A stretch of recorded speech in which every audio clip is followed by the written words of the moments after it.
All right, I think we'll get started here. Welcome, everyone. This is a session on the PLTW frameworks, and I am Mike Lindstrom.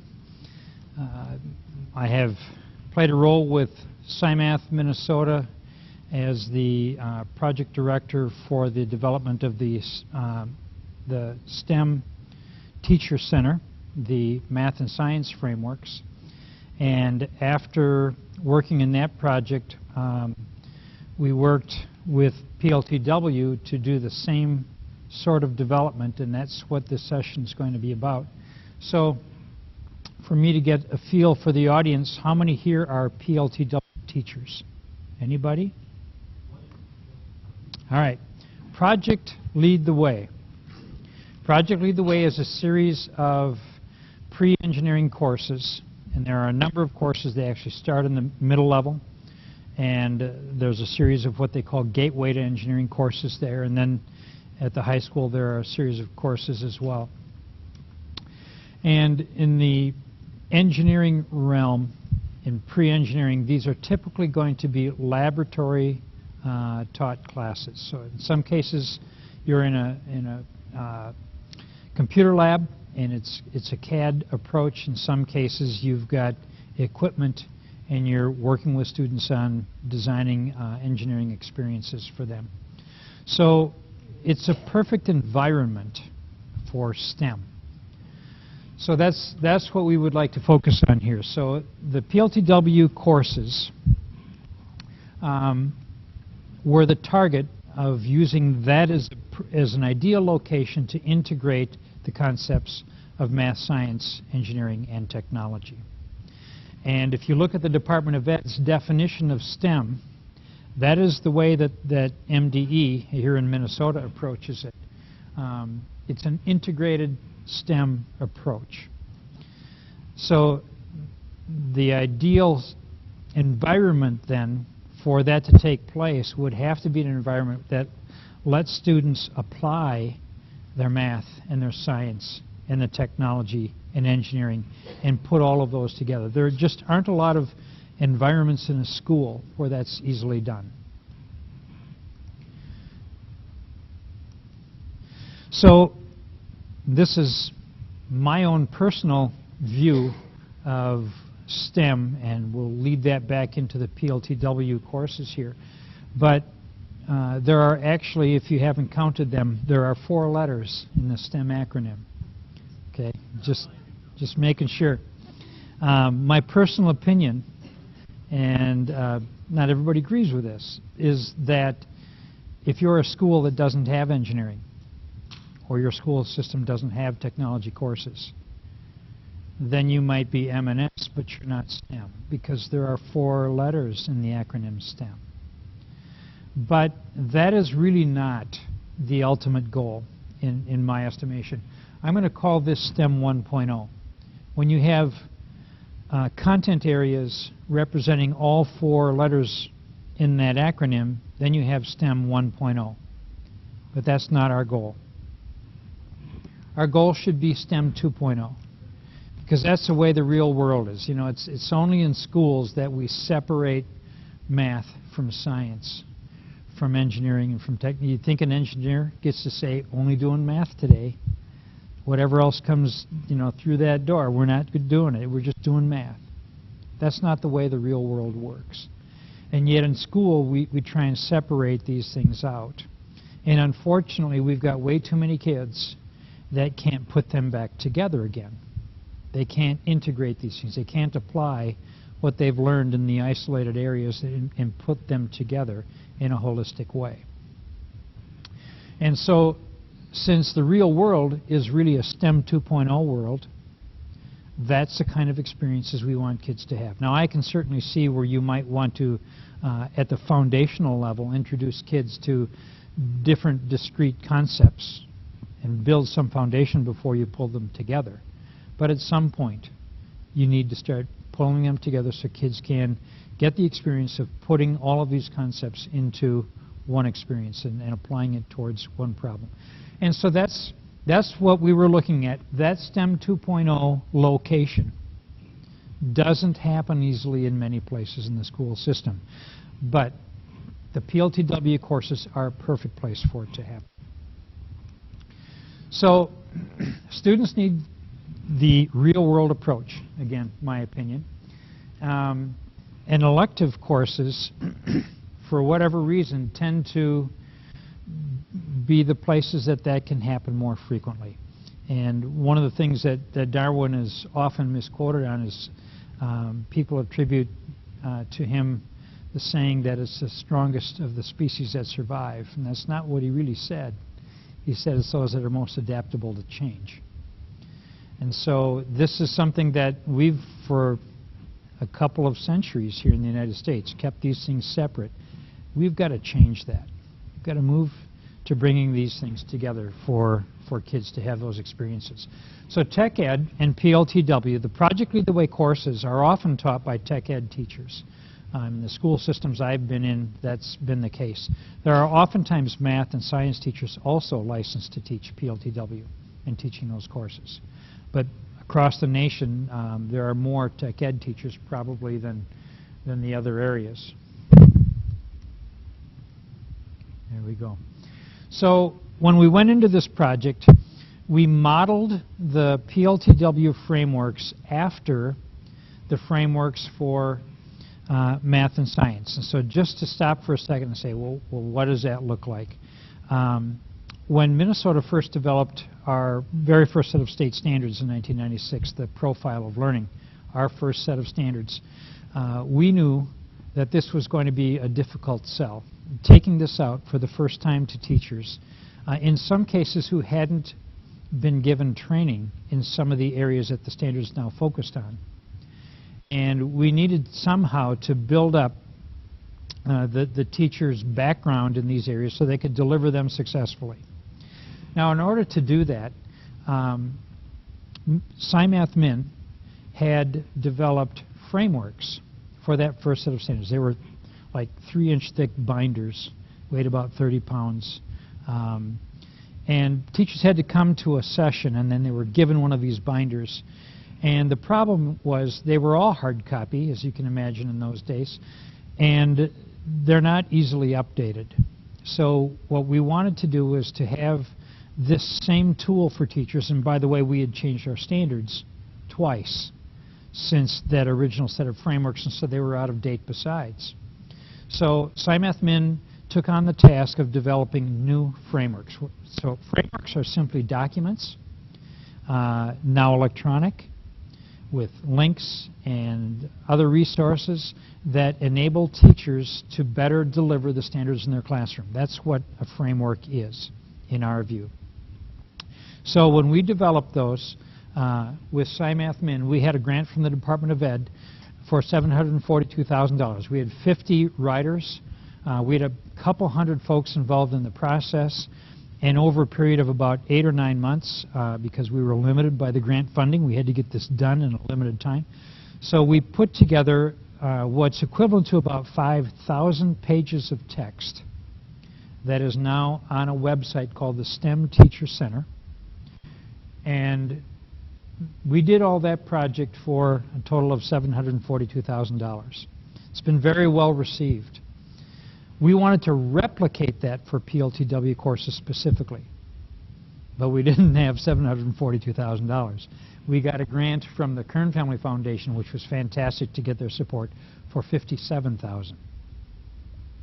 So we pulled in master PLTW teachers. We have categories like that in the state. So we pulled in the best teachers we could find that were teaching PLTW courses and brought them in, showed them the process, gave them stipends to do the writing, and since we did not have enough funding to move this into a website like we did for the SciMath Min frameworks, we simply have these as PDF documents. But all of the information is still there. And what you have to imagine this as, these are not lesson plans. These are professional development tools. So if a teacher is a little shaky on a particular concept, this is where you can go to get the background on it. If you want to see what a master teacher does in delivering this in the classroom, This is where you go to get that information. So they are professional development tools. That's what the PLTW frameworks are.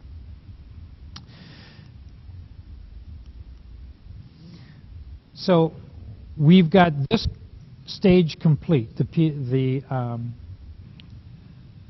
PDF files, and I'll show you what's in those in a moment here, but just to give you a glimpse of where we'd like to go. We would like to move the PLTW frameworks in the same direction that SciMath has done, to move them onto a website that's very searchable, that you can have all the links live and everything like that, be much more user-friendly for teachers. We'd also like to move in the same direction that the SciMath frameworks have a vision for in their phase 2, which is developing the capacity to post video clips out there so that a teacher doing a best practices delivery of standards could post it up to the website and ask the community to give them some feedback on this. So that's where we would like to go. And so for both of these, we are seeking funding to move into phase 2. We've got more to do in phase 2 for the PLTW frameworks than the SciMath frameworks, but we have a vision for where to go with both of those. So here's what we did. We gave the teachers, the writers, a template. So they had to put everything in the same sequence. By giving them a template, we were sure that all of the topics were going to be addressed. And we even gave them some examples or some direction.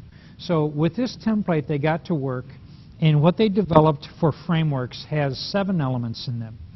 So well, let me back up for a second. What we did in the SciMath frameworks is for every math and science standard that Minnesota has, K through 12, we developed a framework. And that framework has these 7 elements in it. I'll take you through those in just a second. But basically, those were all done for every standard there is. In PLTW, it's a different approach.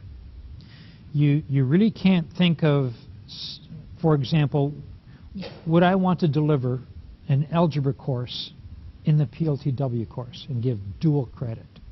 That'd be great. The problem is there are some algebra topics that you're not going to find in PLTW. And there are some other math topics like geometry, probability, and statistics that will be in the PLTW. So you have to abandon the thought of the way that we have traditionally organized mathematics, and you say, oh, what's this look like in the real world? What does an engineer deal with on a daily basis? This is a pre-engineering course. So what we did is we looked at the math and science that is commonly found within a PLTW course, and we built frameworks around those standards and did not attempt to try and deliver all of an algebra course or all of a geometry course, which wouldn't fit in a PLTW course. So it's more of a real-world approach. But the point is that we knew teachers were out there expecting kids to apply their math and their science and their technology in the PLTW courses, but maybe not being willing to stop and teach it if the kids didn't understand it. So they need the math to be successful in this course, but the teacher may have simply assumed that they should know this and they should be able to do it. But if they didn't, the teacher didn't see it as their responsibility to stop and teach the math or teach the science. So we're changing that mindset. This set of frameworks is asking teachers to be willing to do that. And then it gives them the tools that they didn't have, because these are tech ed teachers perhaps, not a science licensed teacher or not a math licensed teacher, and they might need a little assistance delivering those concepts that were in that standard. That's what this website provides. And so quickly, the parts to this, there's an overview that basically says here are the big ideas about the standard. Then there are misconceptions. We know that kids walk into each of our classes with not just not understanding things, but having misunderstandings, misconceptions about how things really work. Teachers have to be able to recognize those. They have to have an antidote for them and be able to break that misconception down and build the correct understanding. So we have a list of misconceptions. When you click on that, you get that list. Then there's a vignette. If you could walk into a classroom with a video camera and videotape an expert teacher giving a lesson that focused on a standard, and then if you brought that back and you scripted it out, what did the teacher do? What did the students do? What did the teacher say? What did the students say? That's what the vignette is. So every one of these has a vignette about one teacher's recommendation on a best practices way to deliver this particular concept, especially in the PLTW course here. Then resources, as you can imagine, would be links to other websites that would have more information. It would have suggestions for activities that they could do. Assessment, there are sample questions for every one of the standards identified in a matching PLTW course that you could pull out at the end of going through the math or the science experience in that course to see if kids actually understood it. So there are assessment items that are there. Then we know that we all have a range of kids. You've got some gifted kids. You've got kids that struggle. You've got kids with English language barriers. So there are recommendations in each of those categories for the kinds of kids that you deal with in that class. And then finally, there are suggestions for both administrators and parents. So every framework, both in the SciMath Min frameworks and the PLTW frameworks, have these common characteristics.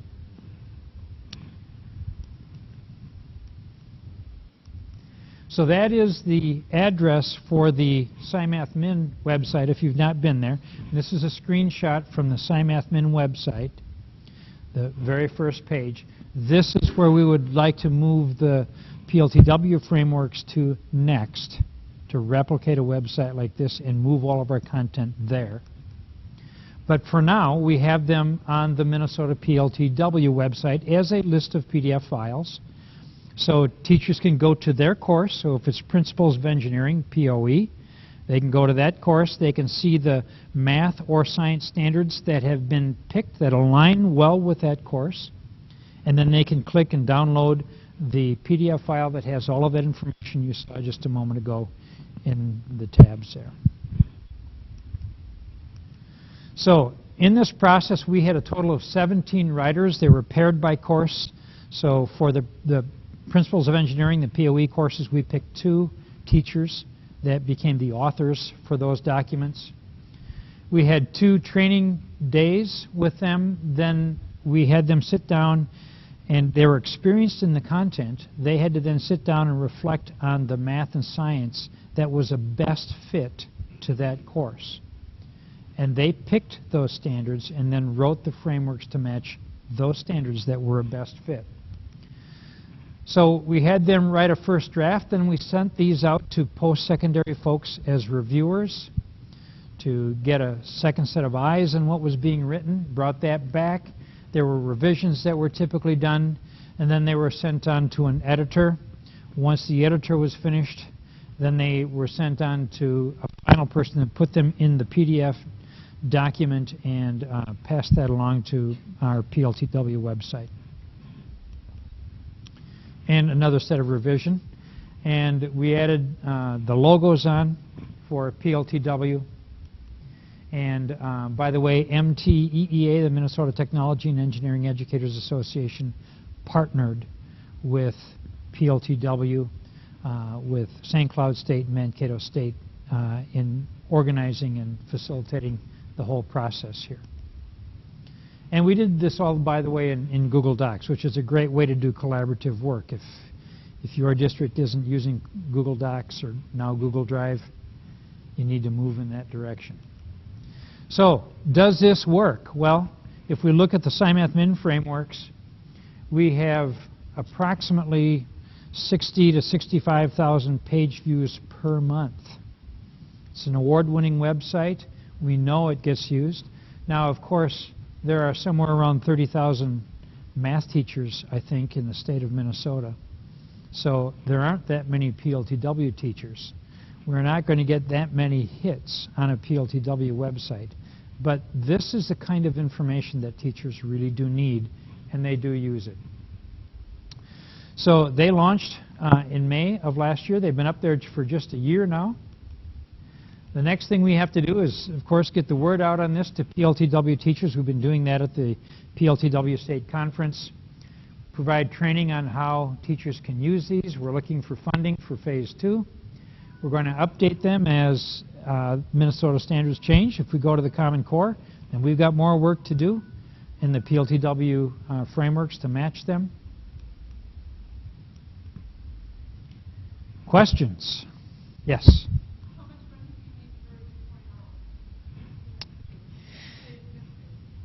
Yeah, if we look at 2.0 for the two different projects, for the STEM Teacher Center that we did with SciMath Min, we're estimating a little over $200,000 to do that project completely. And one of the things that this will do is in Phase 2, we envision this being not a place that teachers just come and get stuff, but a place where teachers come and leave stuff. So they engage in conversations, they upload samples of activities, they upload video clips, and that's going to move us also into a more maintenance-intensive website, which means that not only will we need a couple $100,000 to do that initial work, but then we're going to need probably $25,000 a year for a part-time position to manage the site. And right now, it's much more static. We don't have that cost. So there's an ongoing cost.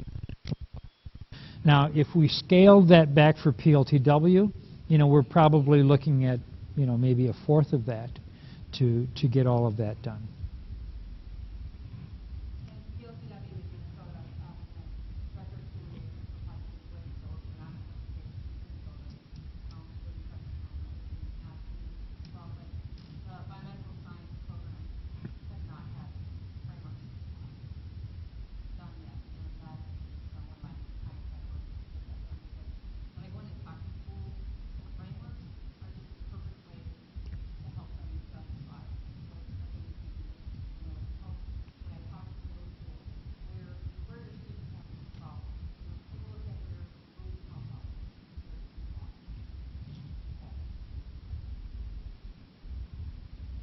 Other questions or comments?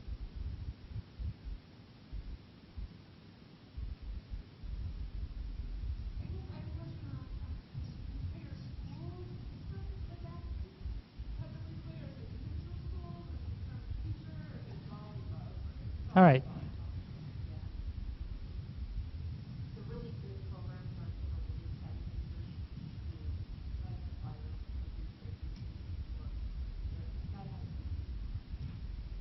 The majority of schools, the question was how do school districts adopt PLTW? The majority of schools that I see in Minnesota, and there are a few hundred that have programs, do it as an elective entry.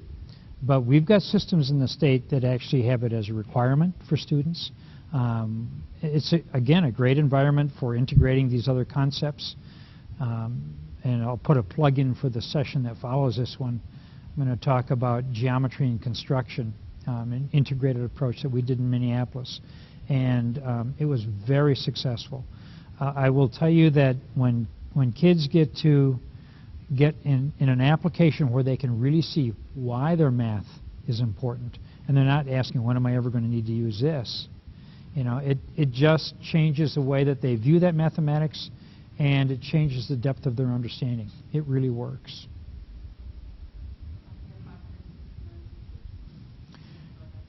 So in Minnesota alone, 569 teachers are teaching PLTW. So you can see the frameworks are a resource for a lot of people.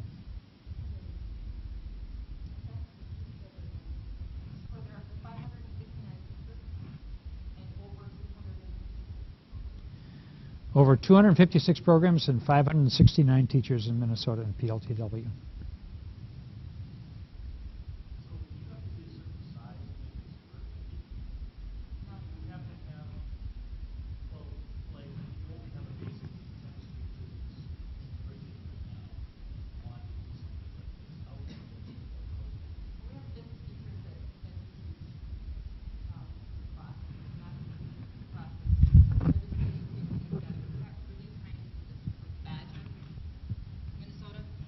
We've got really tiny school districts that do implement. Anyway, so we've got tiny school districts, we've got really large school districts. The really tiny school districts are the ones that can deconstruct their curriculum, like Mike mentioned earlier, and take a look at the full school district and do the gamut. So we've got small school districts that kids get every single Project Lead the Way class offered because they have to, it's required. And they use some of the classes as their academic.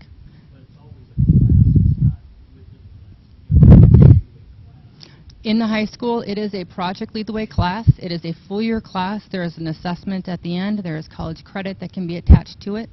We've got 13, 14 schools or post-secondary institutions in Minnesota that take the credit. The middle school is the 9-week units. And then we've got an elementary curriculum coming up. So. They do. They are a nice feeder for the high school programs. So they do use a lot of the same software, some of the same hardware things.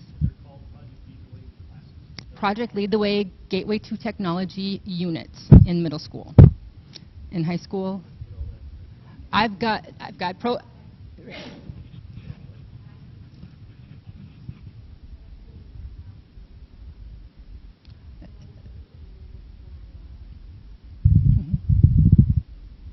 Okay, that gets kind of hard when they're looking at trying to get the data from the Minnesota Department of Education to some of the higher ed stuff. So we try to have it as consistent with the naming as possible. I've got brochures for all 3 programs with me in my card if you want those. I'll set them out up here. And I'm going to step away. Sonia, by the way, if you haven't met her, is a representative for PLTW here in Minnesota. So I'm going to step away. I'm not a representative for PLTW in Minnesota, but I'm an advocate. And one of the things I will say, my personal opinion about why PLTW has become so successful is they've got a model that really works. Teachers have to go through training. You have to use their curriculum. You have to use the equipment that's provided. And that provides a consistency in delivery that is pretty much guaranteed to be successful. A lot of courses that we offer in high schools across the state are homebrew. And if you've got a good writer, great. If you might not have a good author or a good deliverer, then they don't do well. This, you get very consistent results. It's a well-designed model. I work with Minneapolis as a consultant there, and we're a PLTW district. So we've got it at the middle level, feeding into the high school. It's very successful. Patty?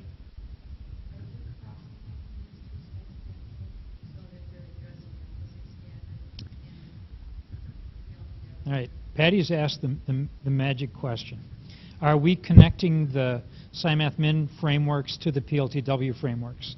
And the answer to that is a little complex. Minnesota has a state statute that prohibits us from having a state curriculum. Not allowed here. That would be illegal in Minnesota. And because the SciMath-Min frameworks was done in partnership with the Minnesota Department of Education, we've got a fine line that we walk. We can't put anything on that website that promotes a particular curriculum or a particular vendor. And we would love to move the PLTW frameworks. I would love to move the PLTW frameworks over there. But we have to be cautious about that because the Department of Ed could be viewed as then promoting PLTW.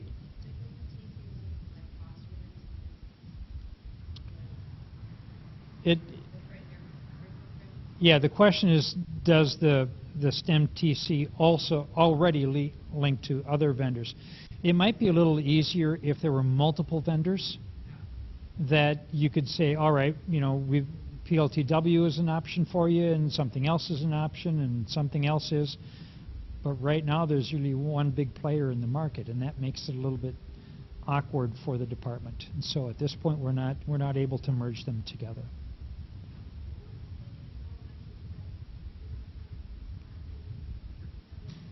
Yeah. And there has been work done. Actually, I know one teacher here in Minnesota that's been part of an elementary PLTW I wouldn't call it an experiment. Maybe it's a pilot or a development phase. And I don't think they've taken that out on a national level yet, but I know they're working at that level. They used to have, They used to have units available, and I know they put it back up on the virtual academy, so if you're already a Project Lead the Way teacher, you can go and take a look at that. But they haven't rolled out the new formal elementary curriculum yet. When you look at the brochures, I have these up here, middle school and high school, the only way you can tell the difference is that little thing down here is HS or MS. So they're two blue and a red. So we're at the end of our time, but those brochures are up here. Sonia's available to talk if you'd like to. I'm available later, and I'll be doing the next session in here on construction and geometry. Thank you.